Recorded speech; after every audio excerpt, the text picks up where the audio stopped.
Alright, welcome back to my Halloween marathon. Join me here for day 19 of 31 into this run. And for today, I'm going to be talking about another TurboGrafx game, but this one is not a very well known game. This one here is called Night Creatures. Now, do you like the gameplay of Castlevania 2 or Metroid? You know, with spooky music, great graphics, a lot of going back and forth, backtracking, exploring, and so forth. Man, I am sorry to hear that because you're not going to find it here, that's for sure.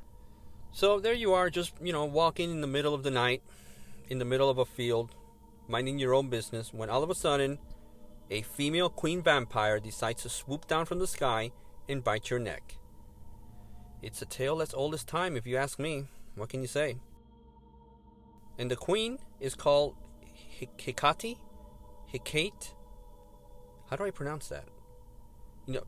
Forget it. The point is, now you're marked, and the villagers and your wife or girlfriend, whatever she is, they want nothing to do with you.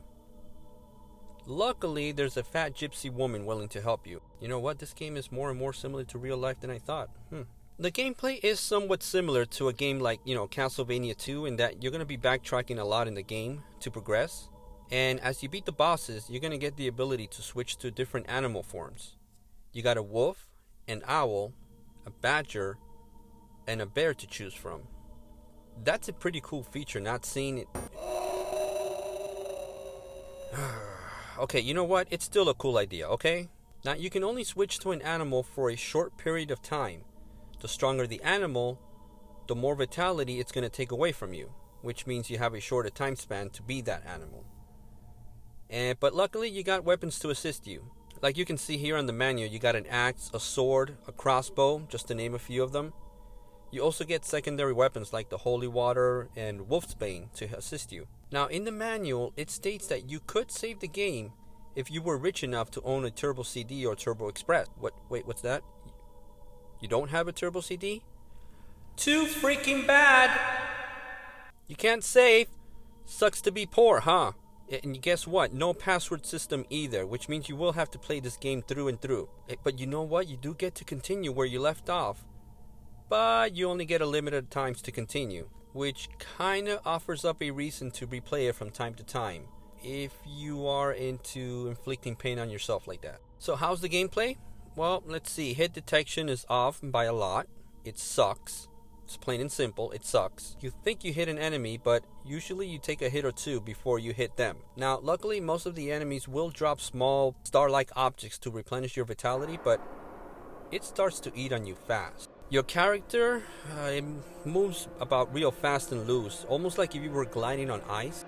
And when you switch direction and walk towards the left of the screen just doesn't center you properly, letting you walk too close to the edge, meaning you're going to be easily hit. And at that point, you're going to die fast. Now, and some weapons also don't work on some enemies, as I find out the hard way, as you can see here. So what does that mean? It means you're going to be dying a lot, trying to figure that out. Oh look, it's that screen again. The music fits the game perfectly. I mean, it gets repetitive fast, sure, but it does lend to the dab graphics and atmosphere. The music is not bad, it's just repetitive.